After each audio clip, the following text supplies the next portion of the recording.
Hey everybody, welcome to another episode of the podcast. I'm delighted to be joined today with my guest, Dr. Stacy Sims. Stacy was on the podcast in July 2021 in episode 338, talking about nutrition and training, sex differences, and why women are not small men. In today's podcast, we are going to take a look at her new best-selling book, Next Level. For active women, menopause can hit hard, but it doesn't have to be the end of you kicking ass at the gym, on the trail, in the saddle, or wherever you work out. Once you understand your physiology, you can teach and you can work with it to optimize your performance. In Next Level, Stacy teaches the underlying cause of menopause, the hormonal change that are causing all the symptoms you're feeling and their impact on your wellness and performance, and what to do about it. I'm looking forward to catching up on all things menopause and fitness in today's episode. Stacy, welcome back to the show.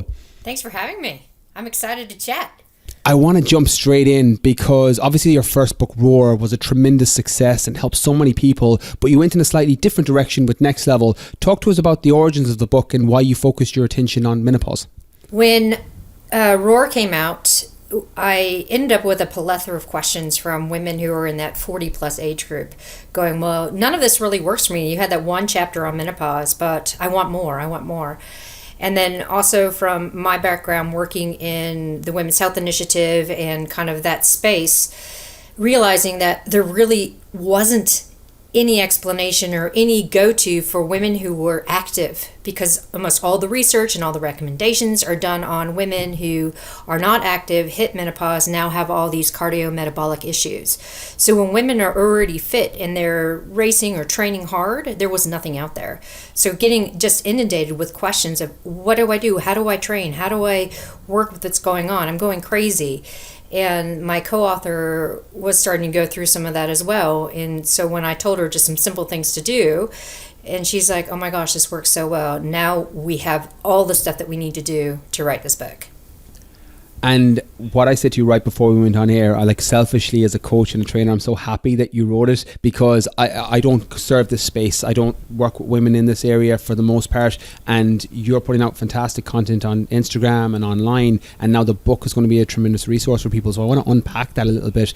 You start with part one, explain, and just because there's a lot of people who are listening to this podcast who are either entering menopause or in it at the minute, or similar to me, where you're fitness coaches, personal trainers, people who are trying to advance their own skill set and knowledge. So talk to us about the first part, menopause explained, the stats, the stigma, the science, and we'll jump off from there.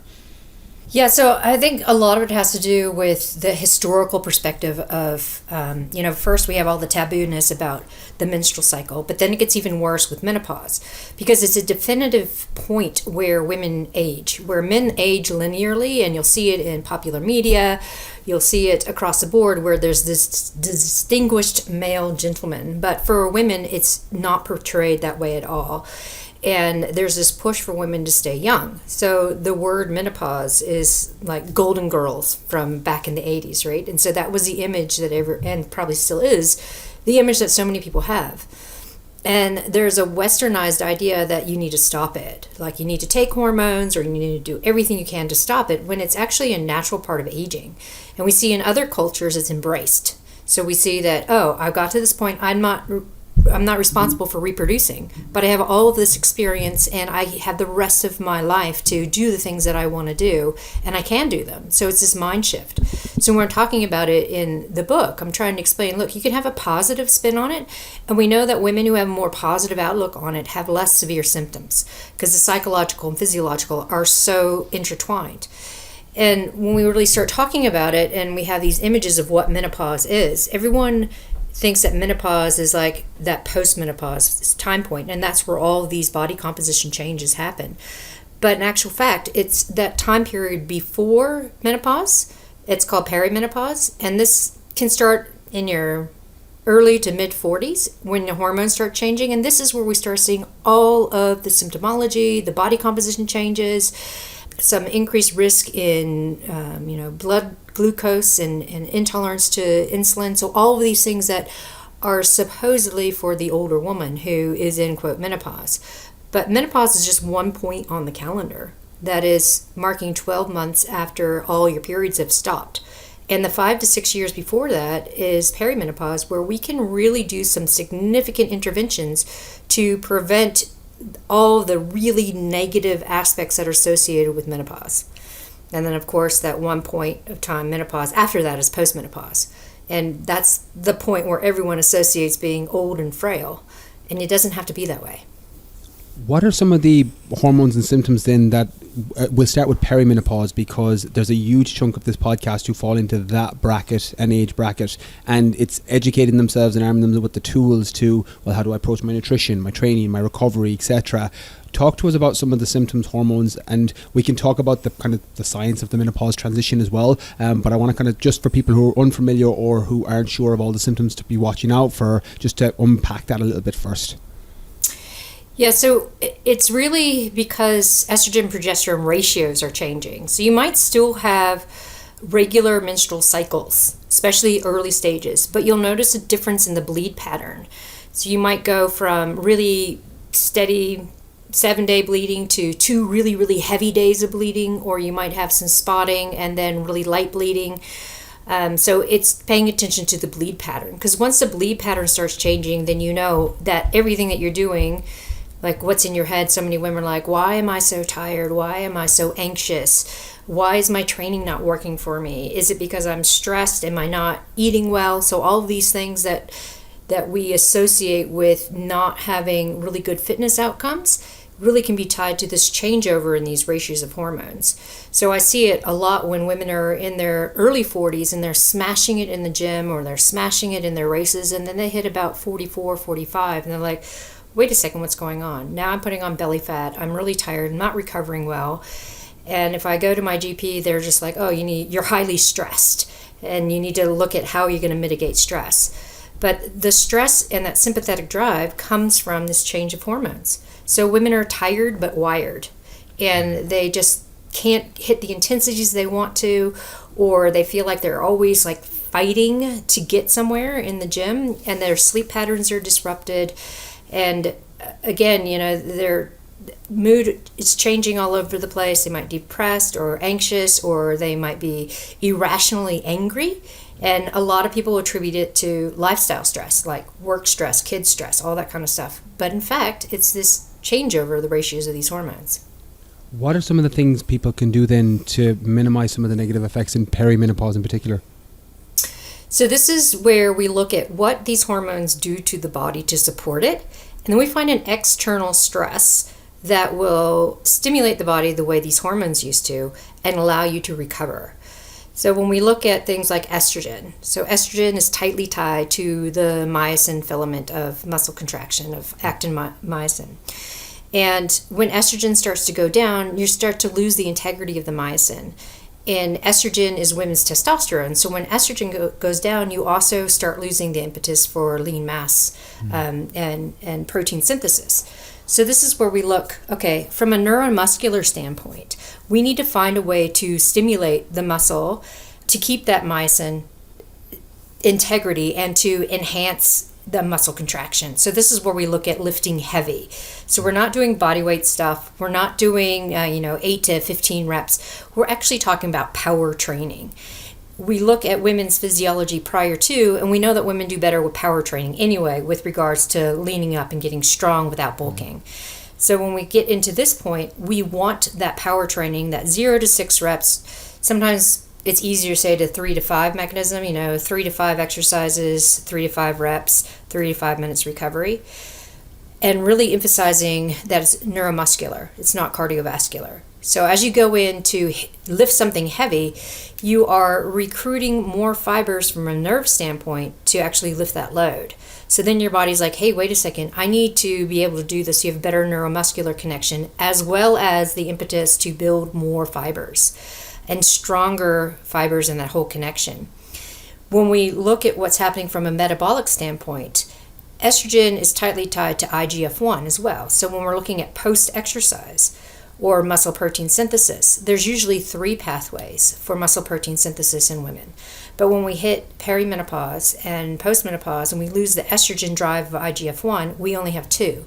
So that is the mechanical load and amino acids. So after lifting, you have to dose with protein. And because women are more anabolically resistant for muscle protein synthesis, we have to look at minimum a 35 gram dose of high quality protein. So you're looking around that 3.5 to 4 gram leucine dose with your other essential amino acids. Because those two things of lifting heavy and then supplying the amino acids support the body in a stress and recovery mechanism the way estrogen used to. So then your body's getting the stimulus of the stress to keep and build lean mass so you don't lose it. And you're also getting that idea behind what estrogen used to do. And so the body's learning. So you keep the stress going and you can build that tissue, keep lean mass, reduce body fat. When we look at some of the things that progesterone does. So progesterone is also responsible for things like bone growth. It's also responsible for glucose control, as is estrogen. So when we're looking at bone mineral density going down and putting on visceral body fat, we have to look at what kind of cardiovascular stuff we're doing to support the body when progesterone's bottoming out. So this is that high intensity, so the sprint interval training, not your 45-minute F45 type moderate intensity stuff. We're talking full gas for 20, 30 seconds, and then you really want that 1 to 2 minutes recovery. Because when you have such a high stress, it causes some epigenetic changes within the muscle to open up more GLUT4 proteins. So when you have more GLUT4 proteins active, glucose comes in without insulin. So then progesterone's job, as well as to put that glucose in, it's not as dire to have progesterone. We can also do this with plyometrics, because when you're doing plyometric work, which can also fit in that super high intensity work, you're getting multi-directional stress that stimulates the bone without progesterone and estrogen trying to help. So this is what I mean. We're looking at those external stressors that will stimulate the body the way these hormones used to support the body. Would that be the same advice then for postmenopause as perimenopause, or does it vary or slightly go in a different direction then? We try to get the patterning going before we hit menopause and postmenopause. And then we also look at the periodization, because women are more endurant from a recovery standpoint of intervals. They don't need as much time, but they do need more recovery between hard sessions. So we look at like a 2-week on, so to speak, where you're doing lots of high quality work for over the course of 2 weeks. And then you have 1 week of deload. So it's not off, but you're reducing the intensity. You're working more on mobilization. You're working on technique under the bar. You're doing more recovery type mechanisms to really kind of hold on to that mobility and that movement, increasing range of motion, and then absorbing all the hard training from the previous 2 weeks. Amazing. And something I want to unpack is the nutrition, because I've actually worked with quite a lot of females for perimenopause just because of that age bracket, that with people who were struggling, and something that they've came in with, that through your research and through stuff you've posted on Instagram and following down in that rabbit hole, a lot of the girls or females and women that come to me with perimenopause in that state will be massively under eating and massively reducing calories, because they're like, well, I need to get my body fat down, I need to get my belly fat down. Talk to us about eating enough. Yeah, so one of the first things that happens when you start hitting this period in your life is women will say, I turn squishy overnight and I put on all these kilos of belly fat. And this is perpetuated a lot by that moderate intensity work, where we stay in that zone that's too hard to be easy to optimize recovery and aerobic work. And it's too easy to be hard to get the stimulus that we want to stop that visceral fat gain. Because when we stay in that moderate intensity zone, we also increase cortisol. And we know there's already an increase in the baseline cortisol anyway, because women are in a greater sympathetic drive at this point, because there's so many metabolic and hormonal changes. So it's really important to stay out of that zone. Otherwise, you just keep increasing cortisol and keeping the stimulus to put on that belly fat. And it is hard because of the mentality that a lot of us grew up with of calories in, calories out. If you're starting to put on weight, then you need to cut calories and train more. But in actuality, you need to eat more and train less. And the training needs to be high quality. And I work with a lot of endurance athletes as well. And they're like, well, what do you mean I can't train volume? It's like, no, we look at the quality, and there is a time and a place, but we really have to rein in that volume. The woman's body is already really well attuned from sex differences at birth to go long and slow. So we don't want to train that. We want to get the other stimulus. So when it comes to nutrition, it's really important to understand that you need more protein. because we become more anabolically resistant. So this is where the upper echelons of that 2 to 2.3 grams of protein per kilogram per day, having regular doses at every meal. But most importantly, you need to fuel for what you are doing. And, you have all these pushes of, fasted training, and you hear it from GPs who are encountering peri and postmenopausal women. You should try the ketogenic diet. You should try fasted. All of this increases that sympathetic drive, which then increases cortisol, which reduces your body's ability to shift that visceral fat. And a lot of the recommendations, again, come from 2 studies done on sedentary, overweight women. So, of course, they did better when they had some modification of their diet through time-restricted eating and keto. But for active women, it does not work. It perpetuates that sympathetic drive. It perpetuates that increase in cortisol. That moderate intensity stuff increases cortisol. So you need to fuel for what you are doing and recover with protein. And this is where people are like, oh, but I'm not hungry. You have to have something. It could be half a banana. Could be, like I've said before, a protein fortified coffee. Just something to bring that blood sugar up, to stimulate the body saying, hey, yeah, I've got some nutrition coming in.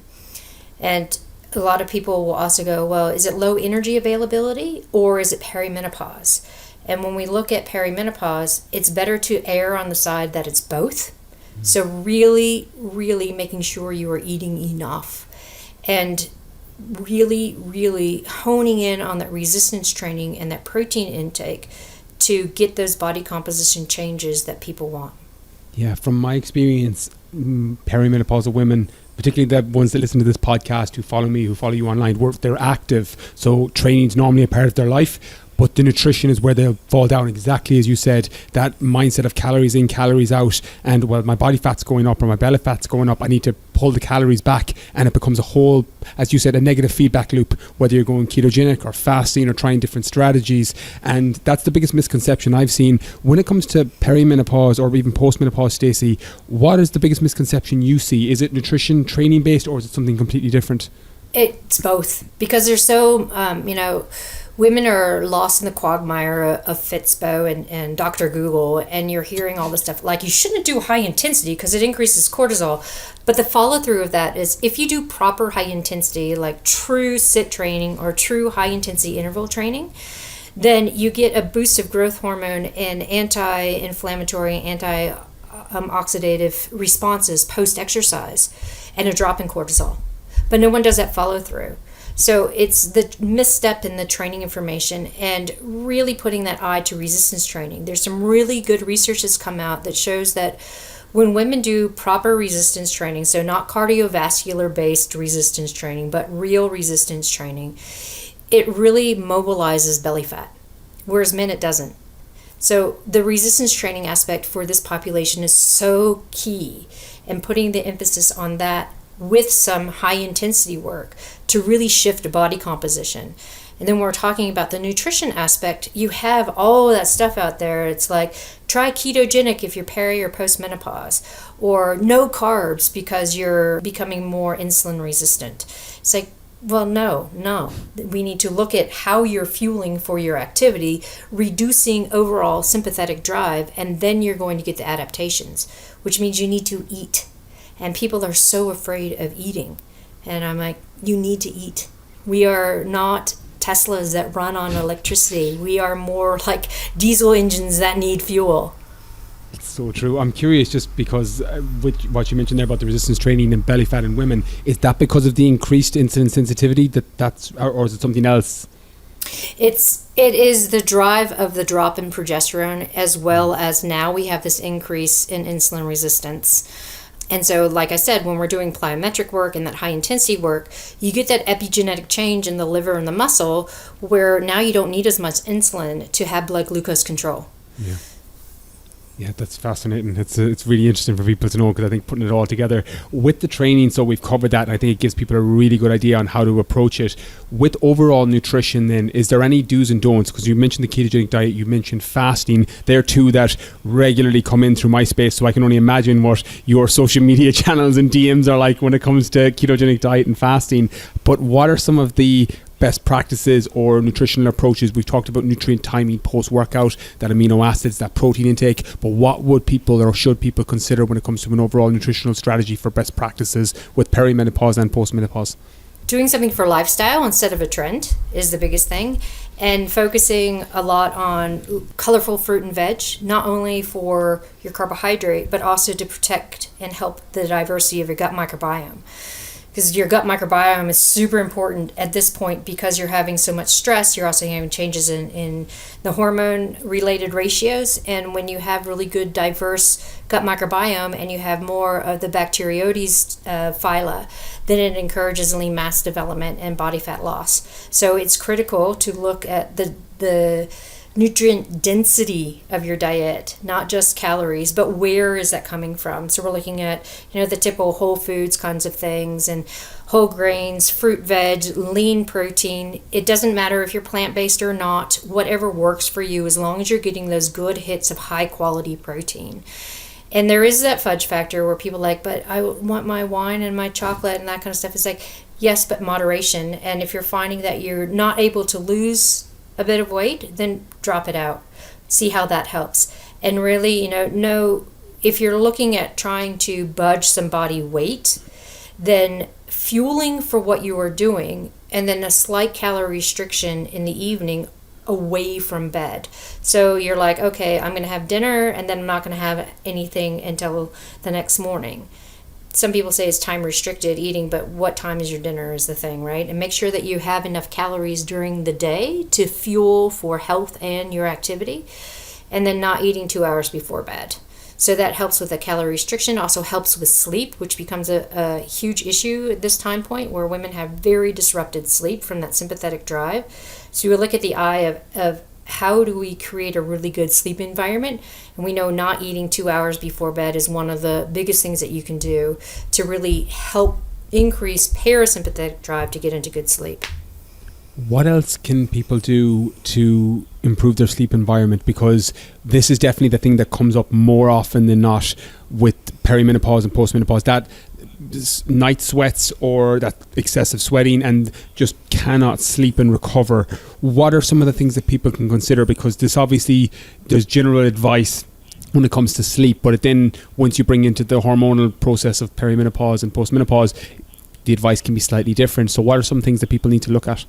So, all your normal sleep hygiene things like you've talked about, right? You could have a weighted blanket, definitely a cool room, no screen time, close to bed, not eating 2 hours. But then when we look specifically at the hormone perturbations that are happening, we know that using adaptogens is so helpful because it really helps mitigate stress. And we also look at things like tart cherry juice half an hour or so before bed. So note that tart cherry juice is not sweet, so it doesn't have a blood sugar rush, but it does improve your melatonin production.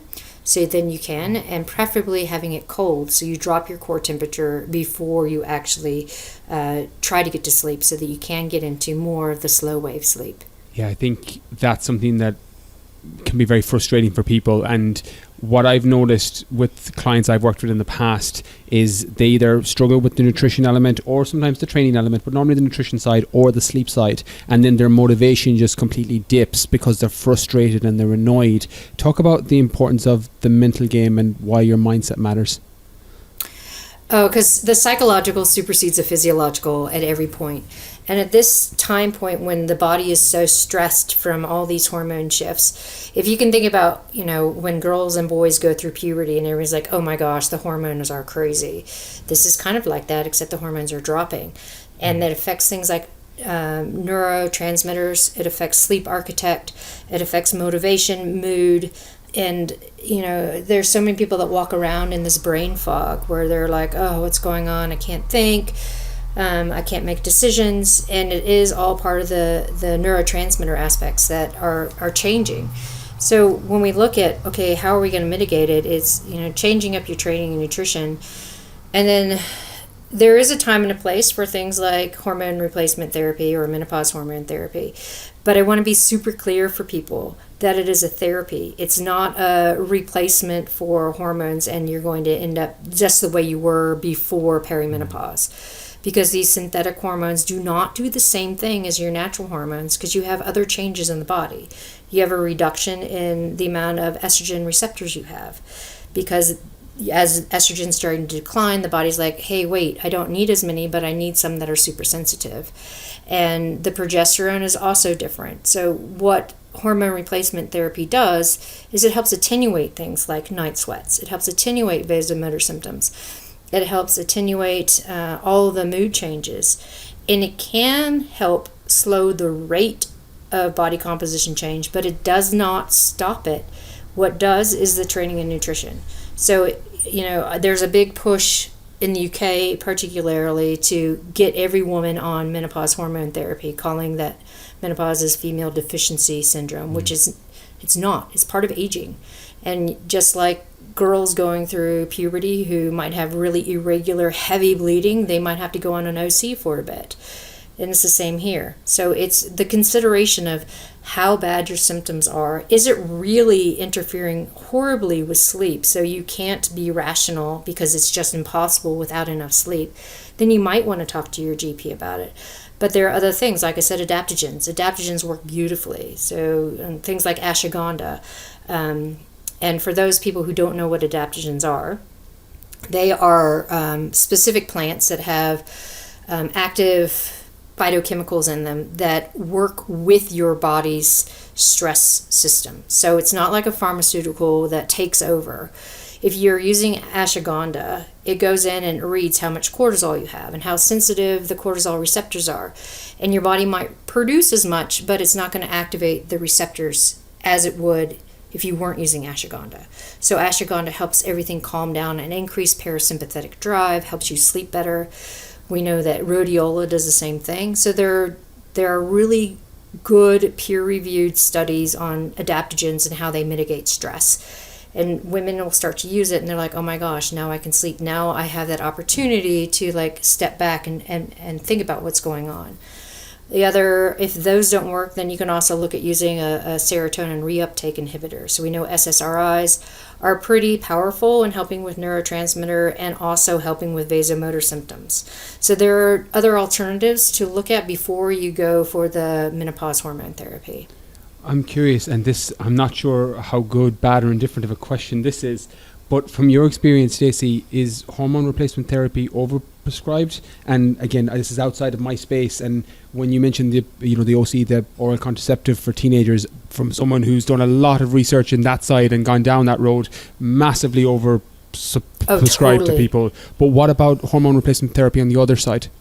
It's actually a little bit country dependent. So, there's a lot of fear still around hormone replacement therapy from the Million Women study that came out in the UK and the Women's Health Initiative. And then now there's more push that it's not scary to use it as a therapy. And there were new guidelines that were put out by the American OB Society that's pretty much reiterating that there's a really low risk of increase in cancers. There's a slight risk in dementia. But if you start using it at the onset of symptoms and use it for a short period of time, it's really beneficial to get through this transition. But there are subcultures that's really pushing it to stay, quote, young, where you're saying, oh, everyone should go on this. If you don't, it's super scary. You don't need to, be aging out. You can use these hormones and have a very graceful, longer period of a life. And it's those subsets that are really pushing it. So you're seeing things like the culture in the UK that's really pushing hormone therapy. There's subsets in the US as well. New Zealand, Australia, they're talking more about menopause in the media, and they're saying, yeah, you should be looking at using hormone or talk to your GPs, but there's a cautionary against it. So you'll see these subsets of definitely overprescription and pushing, but I don't know if there's been a massive uptake yet. More and more people are going, oh, this is the answer I've been looking for. But the more they get educated, the more they realize, well, maybe it's not. So we'll see, but OC's definitely overprescribed. Yeah, 100%. That's something I'm very aware of on my side as well, and I think it's beautiful that you get to cover it on your channels as well, because I think it just brings that awareness to people. With the supplements then, because you mentioned ashwagandha, rhodiola, the adaptogens, what are some of the supplements that people tend to take that they don't need? Pretty much everything. Just kidding. No, I'd say that the things that people should take, and if it's not really on this list, then you can question it, because there hasn't been a lot of research done for women with supplementation, regardless of age. But we do know that creatine, like I said before, super important gut and brain health, especially in this transition period and into postmenopause. We know that nitrates in beet juice doesn't work in premenopausal women, but it works in perimenopause and postmenopause for attenuating hot flashes. Because when you start losing estrogen, you start losing vascular compliance, you start losing some endothelial function, which is part of that vasodilatory constriction response, because it's based on nitrates. So if you're increasing nitrates either through using beet juice or increasing the amount that you're eating through your fruit and veg, you get better vessel compliance. So from a supplementation point of view, you can think about using nitrates or nitric oxide, creatine, some efficacy for collagen, because you really start seeing an increase in soft tissue and joint issues in perimenopause, because we're having more stiffness of the ligaments, we're having more stiffness of the joints and more systemic inflammation, so collagen can help. And then in perimenopause, but not postmenopause, there's a higher incidence of iron deficiency. So if we're looking at that and you end up on the low end of normal for iron, it's because your body is going through a greater amount of systemic inflammation because there's so much stress. And so you have a higher level of hepcidin. So we're looking at increasing vitamin D, especially in and around training. And if you're at the low end of iron, then you can supplement, but at least 5 hours after training.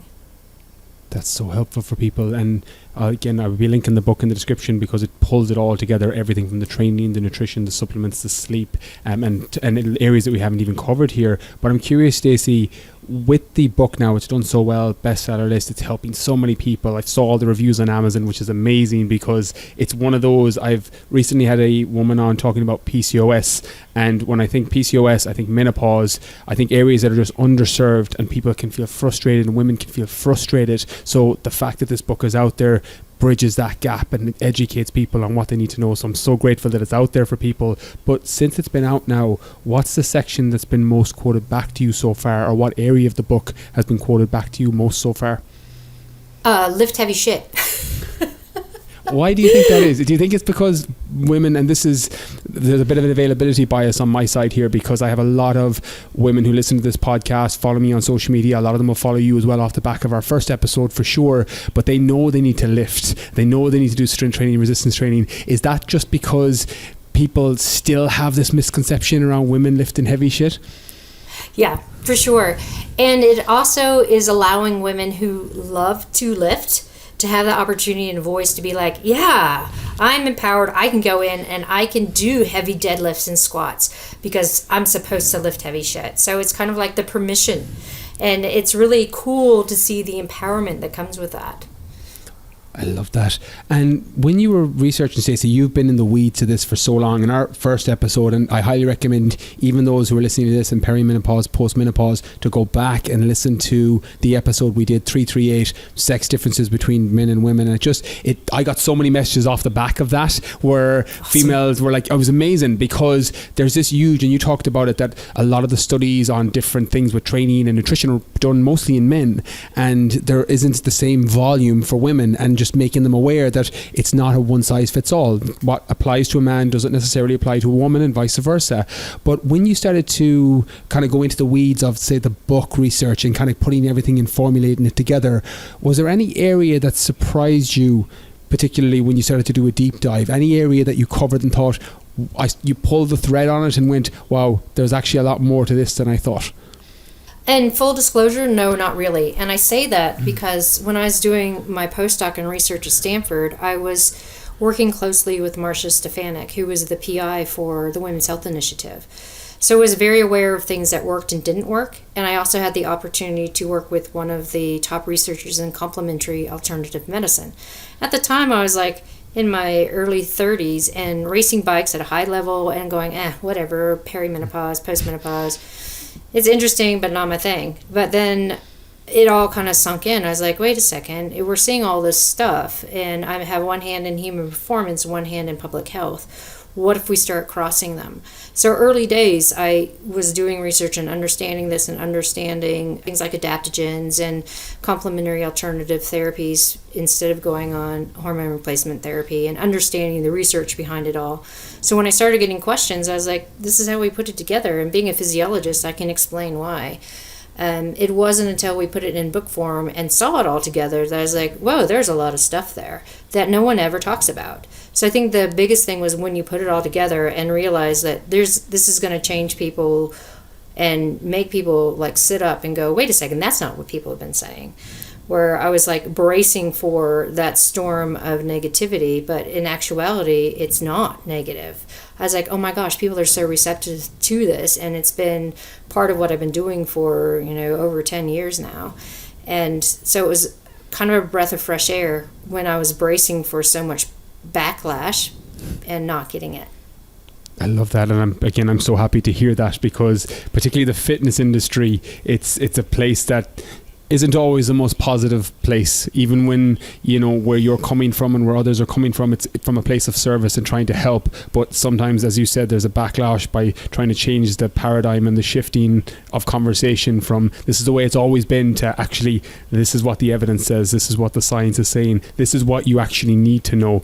So I'm really, really happy to hear that. Stacey, I just have a couple more questions to wrap it up, and as I said, highly recommend for everybody listening picking up the book, following your Instagram page. A lot will be already doing that from our first episode, but you're putting out great content on there. It's one of my pages I go to just cut those gaps in my knowledge, so I'm really happy to put that out there. Again, one of my favorites. But with the perimenopause and the postmenopause we've talked about, is there anything that is profoundly different in terms of an approach from perimenopause to postmenopause? So we've talked about, building in perimenopause, the nutrition, the training, the sleep, and then transitioning and keeping it into postmenopause. But is there anything that is glaringly different in terms of approach that people should take when they go from perimenopause into postmenopause? Or is it build a foundation in perimenopause and then just ride that wave and ride that train all the way through? What's your take on that? It's never too late to start the changes, because I'll have women who are postmenopause going, well, this doesn't apply to me because I'm not perimenopause. And I was like, well, no, it's not too late to start these changes. And then I'll get the pushback, oh, my joints hurt. It's like, well, if you do more mobility and you build up the strength, it actually helps with joint mobility and reduces the pain. So when we're looking at transitioning in, there are definitely individual considerations, as with everything, but starting with getting people used to the resistance training so that when they get into postmenopause, they can still be confident to go in and lift what's heavy for them, right? And just maintaining that. And the high intensity work, it doesn't have to be CrossFit-esque type high intensity. It could be running up your stairs or doing a fast walk up a hill for that short burst of time. And it's always starting slow wherever you are and then building up to it. But yes, definitely starting, if you can, in the mid to late perimenopause years and carrying it right through.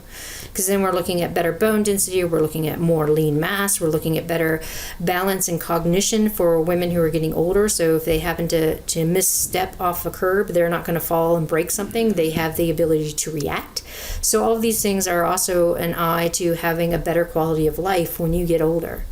Have you found that people in perimenopause are more receptive and open to the information that you're giving than people in postmenopause, or has it been kind of positive all the way through? And again, availability bias on my side, I found that my perimenopausal people I've spoken to are very much into the lifestyle and they're looking for tools to help them. And sometimes when I speak to people, older generation, postmenopause, they're kind of like, well, there's nothing I can do, I'm stuck, mindset's nearly closed off to it. Have you found something similar, or is it different from your side? Definitely. Like I said, when women are postmenopause, they're like, well, this doesn't apply to me. So it's a big education push to be like, no, it does. You've gone through the hormone drop, and yes, your hormones have dropped, but it's not too late to create those stressors and those epigenetic changes to support your body how those hormones used to. it's going to take a bit of work, but we're not looking for you to go in and lift a 100-kilo deadlift tomorrow. We're looking at small implementation changes so that you're comfortable and your body has the ability to understand that stress and adapt to it without getting injured.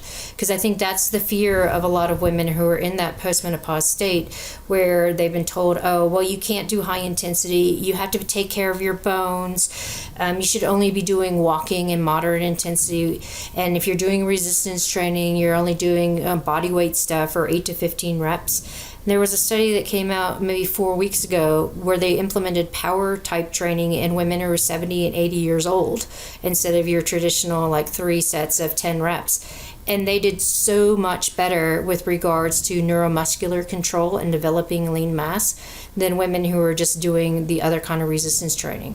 So the type of resistance training is super important even when you are in your later postmenopausal years. So it's never too late to start.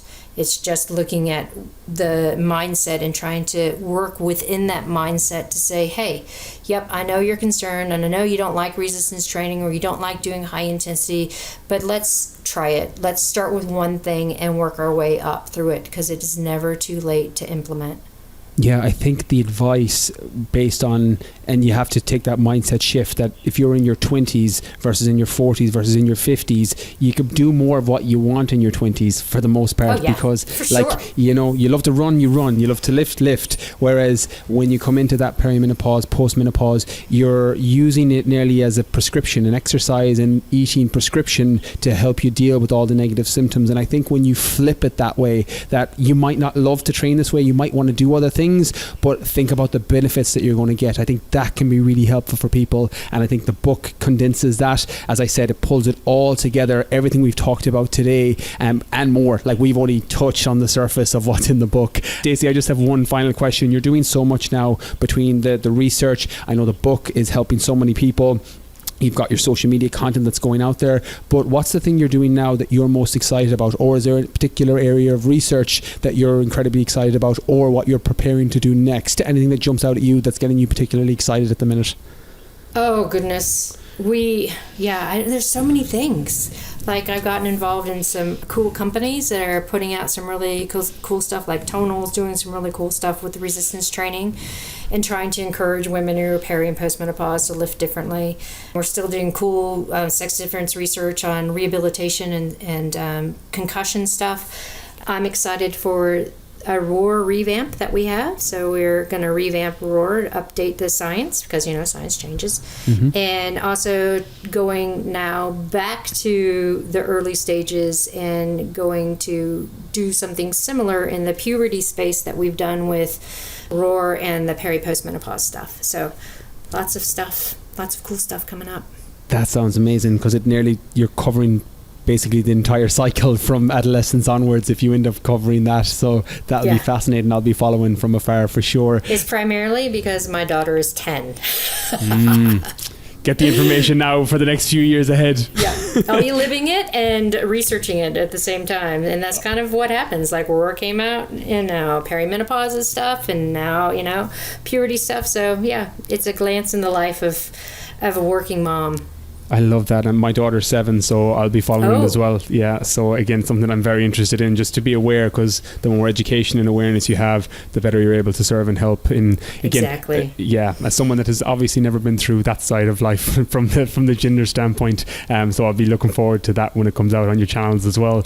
Stacey, as I said, I can't thank you enough. I love the Instagram page, one of the ones I check into regularly to fill in the gaps of my knowledge. I think this book is going to help so many people, similar to ROAR. I know that the impact it's had and the mindset shift when it came to sex differences, this is going to do something similar for Next Level when it comes to perimenopause and postmenopause. For everybody listening, where's the best place for them to catch up with you? Is it on Instagram? Is it through the website? And tell anyone where they can pick up the books, and I'll link all of those in the show notes in today's episode.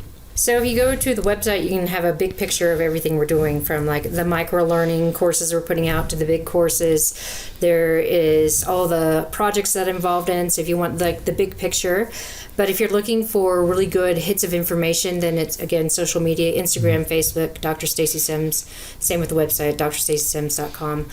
And then what else? Yeah. If you're into really geeky stuff, then you can look on Twitter where I put my academic work. But yeah, I'd rather disseminate it into bigger, widespread stuff. So yeah. That's my sister's research lecturer as well, and she follows your Twitter, so she's into that side. She's got the geeky side covered and loves that element too. I'm not on Twitter, so I'm not following anybody on there. Yeah. And for everyone listening, I will also link the book. I'll link Roar as well and Next Level in the show notes, the Amazon link, so you can click straight through. And for anyone that is listening, you can click on the links through Spotify, through Apple Podcasts, wherever you're listening to podcasts, and on briankeenfitness.com where the show notes will be available. Stacey, thank you so much again, and keep doing what you're doing. Oh, thanks, Brian. I love chatting with you. Pleasure was all mine. There you have it, Dr. Stacy Sims on Next Level, your guide to kicking ass, feeling great and crushing goals through menopause and beyond. This is an episode and a topic that I've wanted to cover for quite a while on the podcast. I know it's one that potentially will connect heavily with you if you fall into the demographic, perimenopause, postmenopause, etc. Or if you're similar to me, a fitness professional who wants to educate yourself on the topic. And I learned loads from today's episode, as I regularly do when I follow Stacey's content. So I'm really glad that we got to have this catch up on today's podcast. If you haven't listened to our first episode 338, talking about nutrition and training, sex differences and why women are not small men, I highly recommend you check that out off the back of today's episode. That's everything from me this week. Catch you all next Monday.